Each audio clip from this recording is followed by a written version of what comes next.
Okay.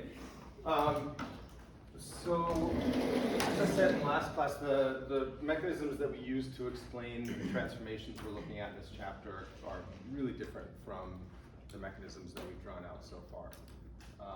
Just because it's a one electron reaction, right? We're moving one electron at a time. So this is radical halogenation. This is a reaction that's still somewhat used. I would say it's used more industrially than anything else. Pretty effective. Just take chlorine gas, or really clean anyway. Take chlorine gas, high energy light, whatever alkane you want, and you make the chloroalkane and HCl. When you do this, you're also making the primary alkane as a byproduct. And this gets made in about 63% of the more substituted chloride and 37% of the less substituted chloride. And we'll talk about the selectivity in just a little bit. Whenever we're talking about radical chemistry, we're usually invoking some radical chain reaction mechanism. Right? So these are chain reactions, meaning we have to form a radical or a little bit of a radical in the reaction solution. And then once we form that little bit of a radical, that radical is kind of propagated from molecule to molecule to molecule to keep this reaction going. Right? So there are a couple of discrete steps of radical chain reactions. The first step is going to be initiation.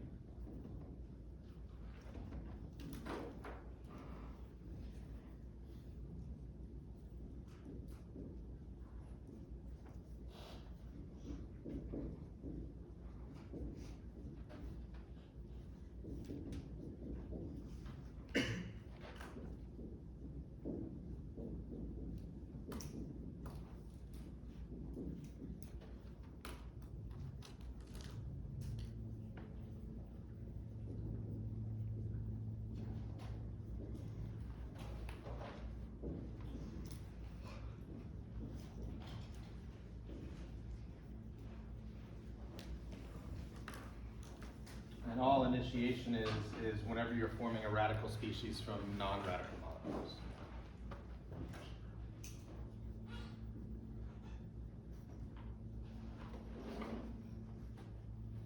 All right, so in this reaction,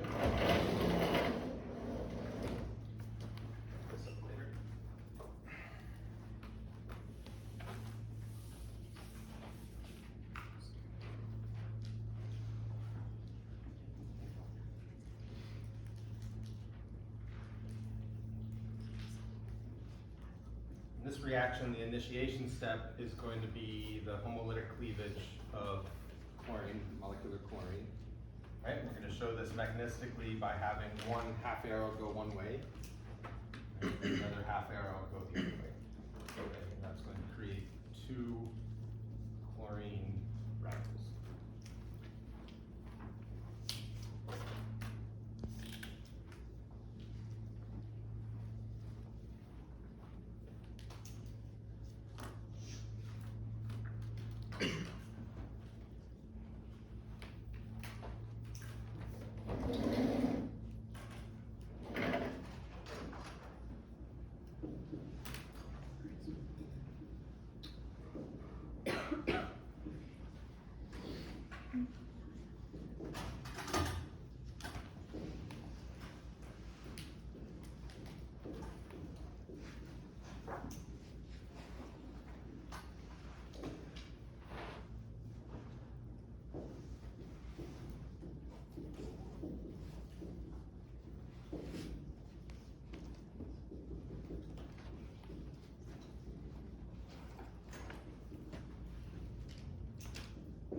The next step of the radical chain reaction, of any radical chain reaction, is going to be propagation.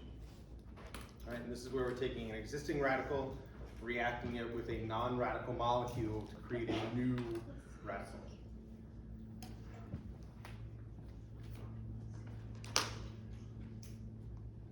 All right, and so in this case, in the propagation step,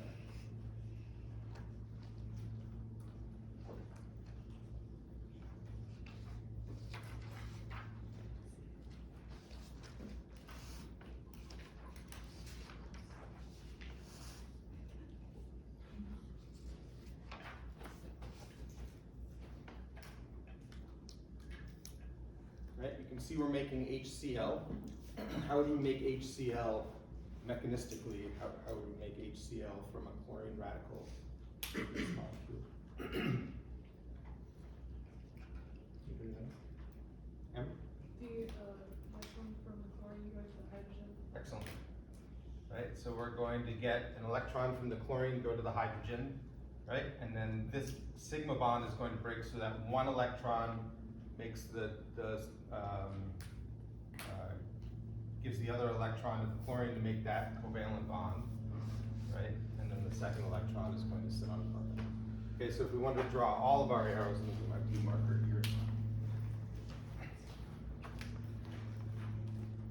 Right, we can show that second electron meeting up to form the HCl covalent bond, but we don't have to, right? Hopefully everybody can understand without the blue arrow there. All right, so that's going to create a molecule of HCl and then a tertiary carbon radical.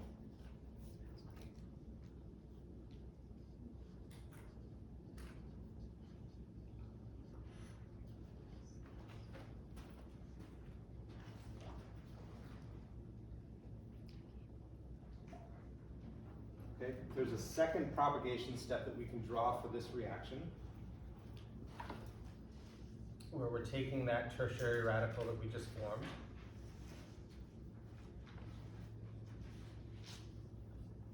and then reacting it with a molecule of molecular chlorine.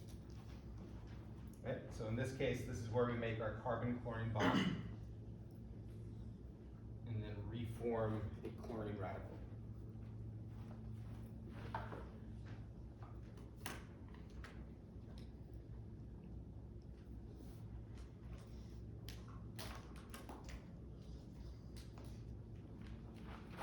Right, and so hopefully you can see at this point why this is called a radical chain reaction.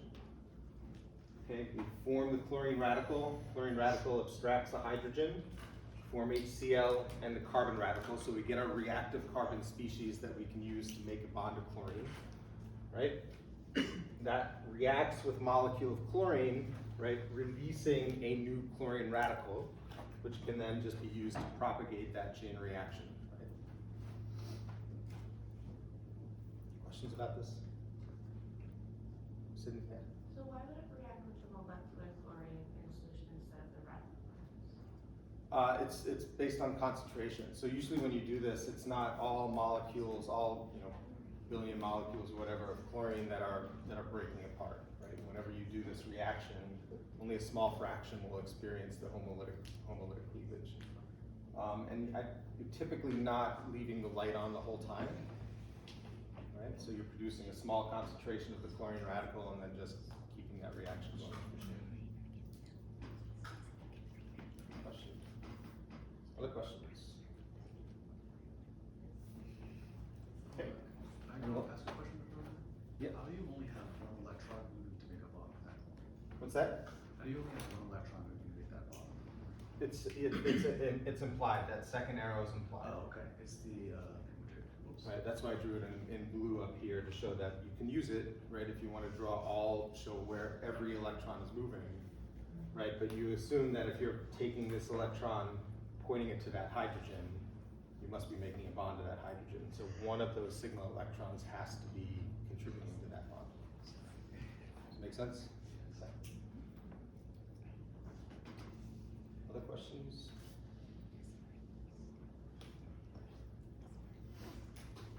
Okay, last step of the radical chain reaction is termination.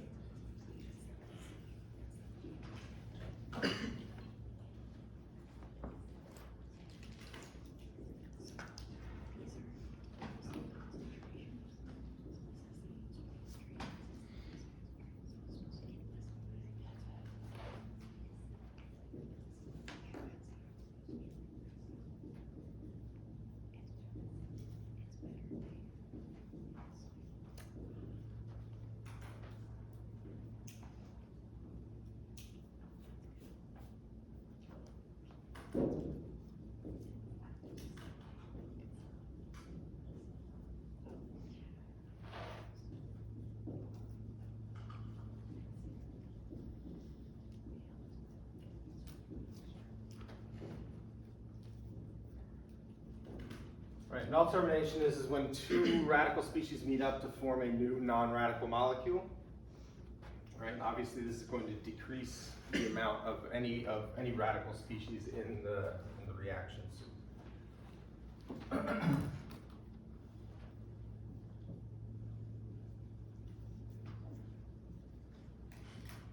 Right, so what are some possible termination steps for this reaction?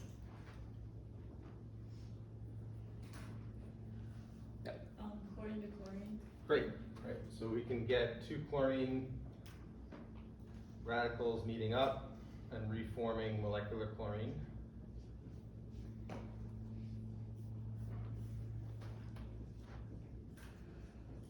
Right, obviously not ideal since we're trying to use the light to split that chlorine apart, but it can happen.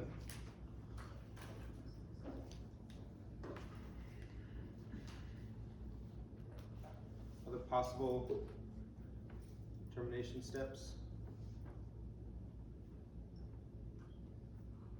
Right? Yep. A forward radical react with the tertiary carbon. Excellent. So we can form the product through the reaction of two radical species, right? We could take a chlorine radical and react that directly with the carbon radical. That's going to create product, right? Not the, I would say most of the product will not be created this way. Right, but if that does happen, that creates the product. Anything else? Probably one more possibility. Yeah. The HCl. So that's not going to be a termination step because we're not creating any hydrogen radicals, right? Anna? Yeah. Well, yeah. So we'll get to that in a second. That would be an option, right? So the primary carbon radical reacting with the chlorine, right? But yeah, Evan. Two carbon radicals. Great. Yeah. So that's also an option, right? Where we create a larger alkane by reacting two of the carbon radicals together.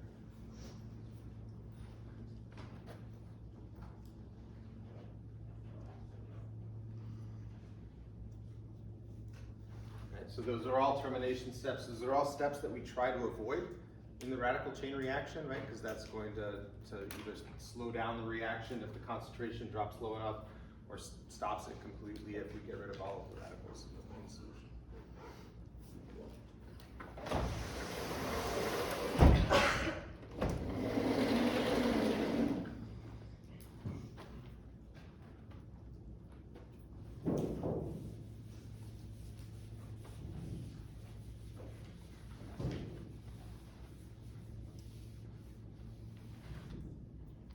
Questions about that mechanism, about any of the steps? Anything else so far? Okay, so let's talk about selectivity.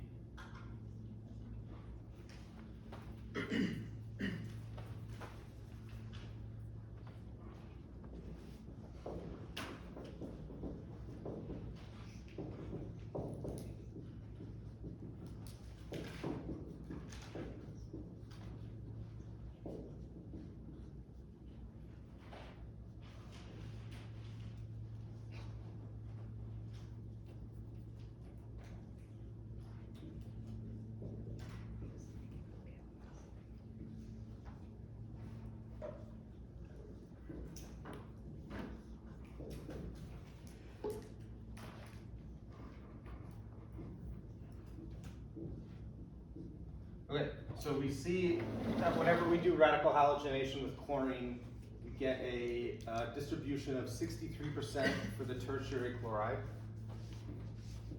right, and 37% for the primary chloride, right? So two different products, and we're not making one. I mean, we're making one in excess, right? But we're still making a significant amount of the primary chloride. We do the same reaction, but use bromine.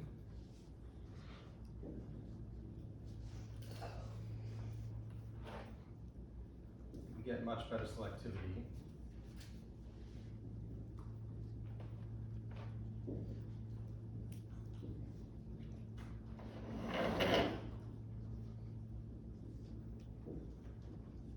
Okay, where we get 98% of the tertiary bromide and 2% of the primary bromide.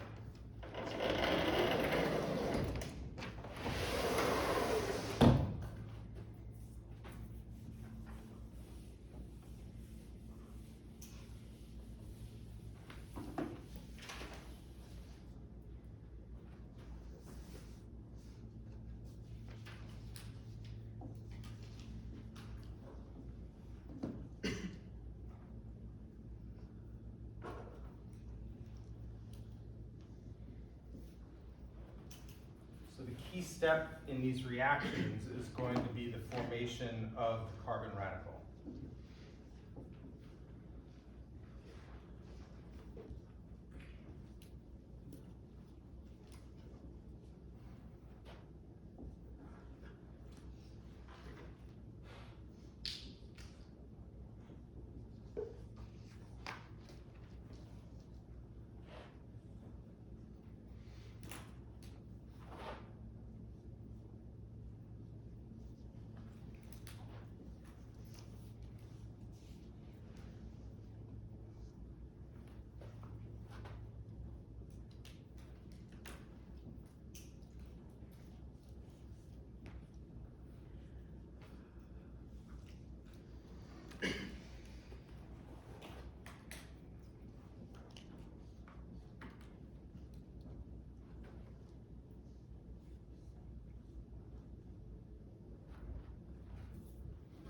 Right, so that's the key step, where we're taking the halogen radical, abstracting a hydrogen from the alkane, and creating the carbon radical. Let me do some numbers here.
So what I'm giving you right now are the bond dissociation energies.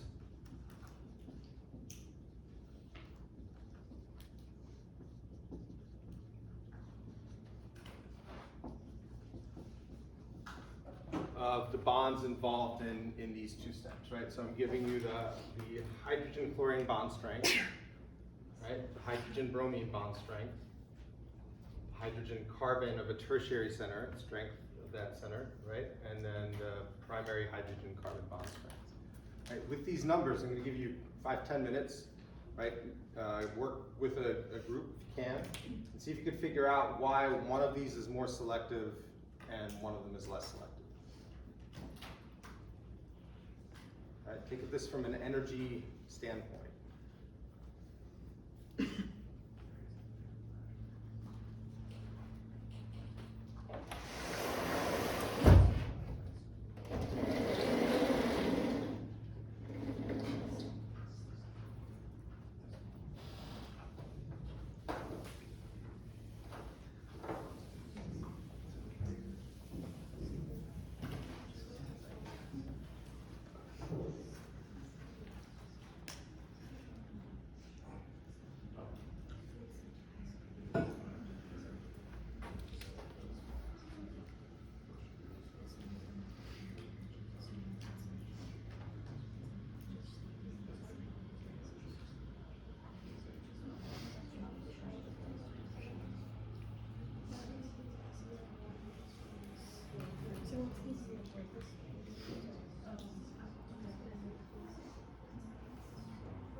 so it's pretty quiet here. What do the numbers tell you about the two reactions? These two steps, yeah. I mean, they tell you how much energy it would take to break each of the bonds. Yeah, so it tells you about the thermodynamics of each step, right? Not the kinetics. Doesn't really give you specific information about the kinetics. So thermodynamically, how are they different? It takes more energy to make the chlorine hydrogen bond. So when you're making let's write out these numbers. Right. So HCl, when the HCl bond is formed, right, we can see that the bond energy of a hydrogen chlorine bond is 430 kilojoules per mole. Right. When we're making an HCl bond, is that going to be positive, negative? Positive 431 kilojoules per mole, or negative 431 kilojoules per mole? Yeah. Going to be negative, right? When we form a bond, that's a good thing. That's a drop in energy, right? So minus 431 kilojoules per mole, right? And we're breaking a tertiary HC bond, so that's going to be plus 397 kilojoules per mole, right? So overall, the difference is going to be 34 minus 34 kilojoules per mole.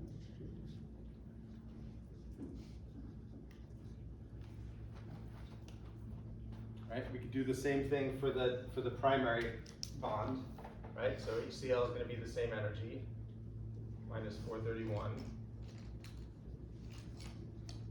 Right, primary bond is 423, so plus 423.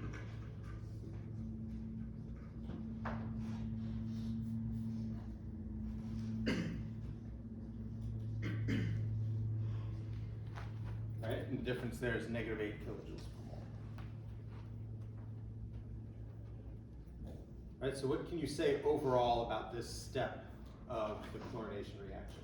Both of them decrease energy. Good, so it's an exothermic or exergonic reaction, right? We're starting up here, right, and then we're making two different radicals.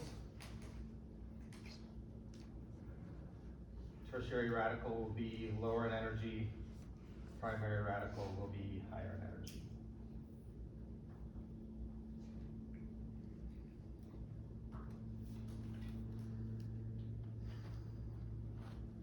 Right, do the same thing for the next reaction, see what you get. See what that looks like.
Alright, so what'd you guys find? Sydney, yeah, so here we're gonna have a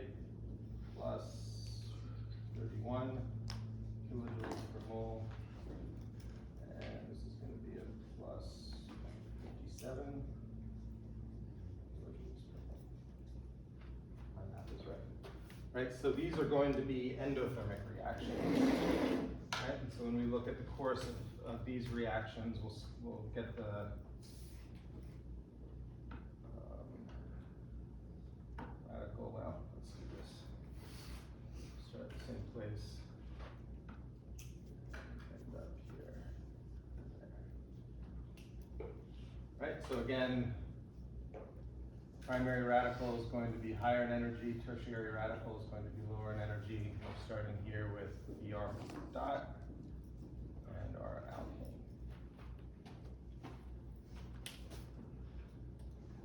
Okay, so you can see one of these is exergonic, right?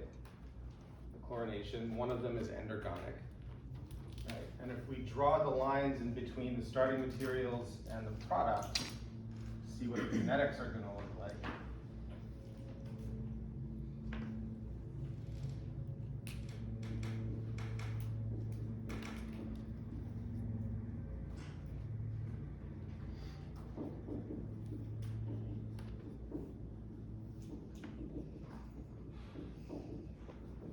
Right? For the chlorination step, we would refer to this as an early transition state. In an early transition state, all that means is that the transition state is going to resemble the starting materials more than it's going to resemble the products. Right? And we're going to see, as such, we're going to see a small difference in the transition state energy of those two steps. For the bromination reaction, give myself more room.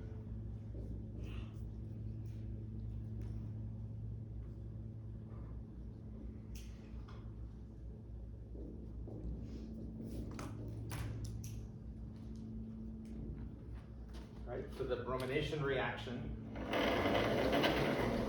this is endergonic, and we would refer to this as a late transition state.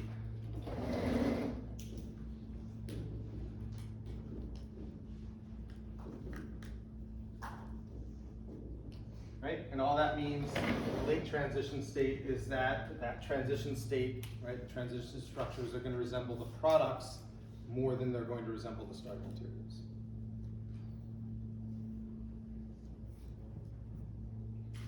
Right, and this is something that's discussed in physical organic chemistry. It's called the Hammond postulate, and all it says is that whichever the transition state is closest to an energy, that's what it's going to look like. Right, so here, late transition state, the transition state is going to look like the products, like the radicals, because the radicals have a difference in energy. The transition states will also have a difference in energy. Right? Because the transition state has a difference in energy, we would expect a big difference in the rate of those two halogenation reactions. Okay, and we see that in the selectivity. Right? This is going to be formed through a faster rate.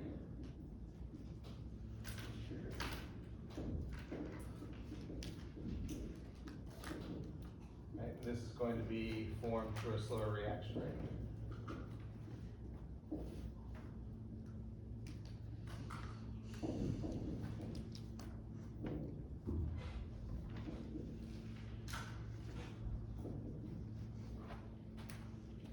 Right? And again, because the product energies are significant enough, and this is a late transition state, the transition state energies are also going to be pretty significant, right? And lead to that difference in reaction rate.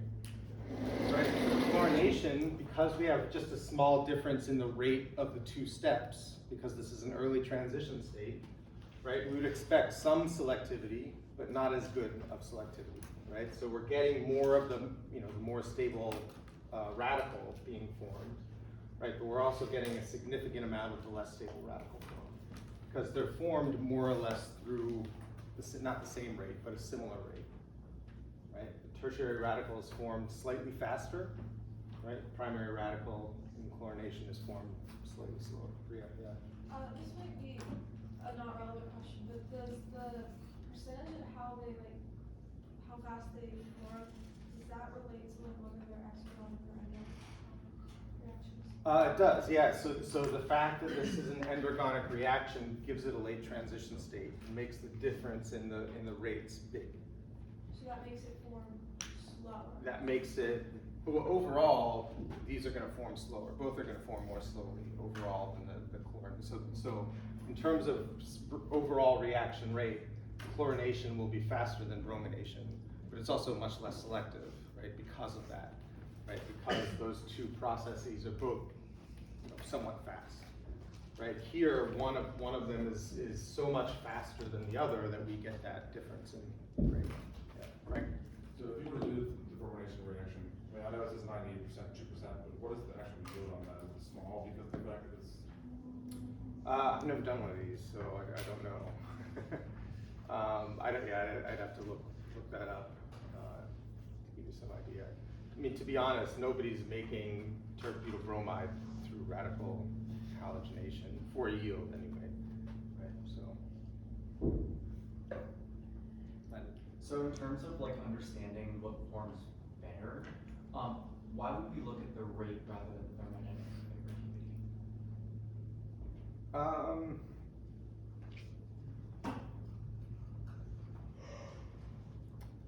I mean, Is it just because it's a higher probability of it being made because it's being faster, or? well, so a lot of this is to show how we can use energy diagrams and energies of reactions, bond dissociation energies to explain phenomena, right? So it's not like we're trying to choose which is a better reaction. I mean, I would say if you were to go into the lab and do a radical halogenation and you want it to be selective, right, then you would choose bromination, right? Or if maybe you want to make both of them, right, and you have a good distillation apparatus that you can use to separate them at the end of the reaction, right? So I'm not trying to show that one is better than the other, just, you know, trying to kind of peel back the layers so we can look at the fundamentals of, you know, that we've always looked at to explain why stuff happens the way that it does. So I don't know if that satisfies your question. Yeah. Do you also think that if, like, for instance, you wanted the like the 37% chlorine, do you think that you could add a catalyst to kind of lower that activation energy to create that, or would it still be the same? I mean, I think under these specific conditions, you're kind of stuck. Right. And I mean, because if you want to do radical halogenation, right, you need to go through this step, and so yeah, you can't really get around that. Gotcha. Other questions?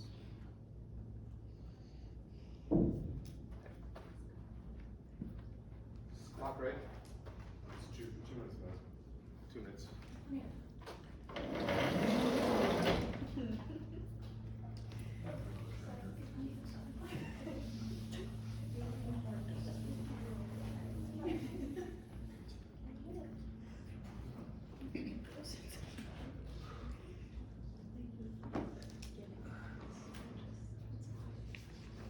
Okay, so I guess what this boils down to, and I had this written up on the board earlier, is that radical stability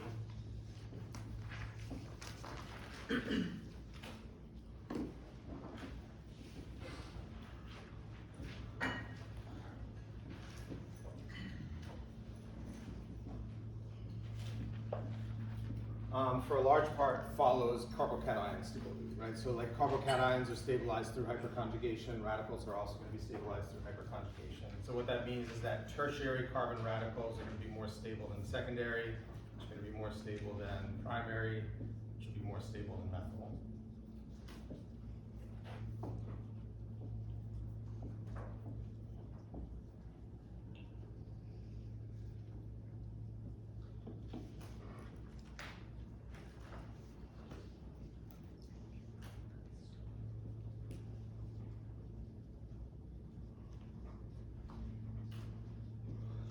But they're also stabilized through just regular high electron conjugation, right? And it doesn't matter if there's an electron donating group or electron withdrawing group conjugated, right?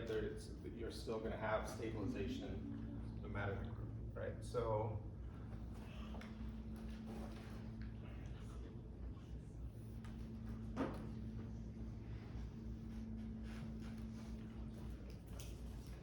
For example, if we take an allyl radical, right, we can show how that's going to undergo resonance.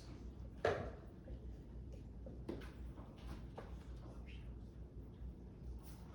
we can delocalize that one electron by moving it around in the pi system. right? Can you have rearrangement for radicals?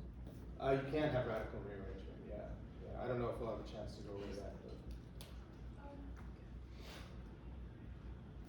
Alright, so that's gonna lead to our next reaction. I'll ask you to work on the mechanism for Wednesday.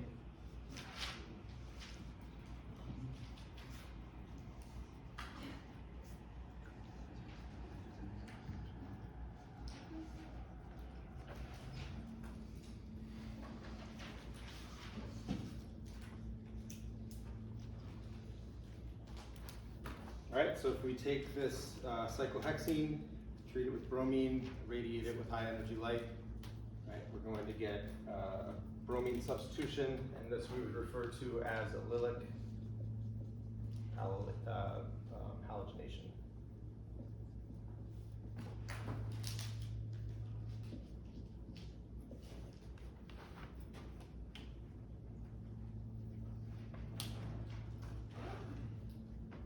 Questions? Okay, why don't we end there? Exams due tomorrow by 5.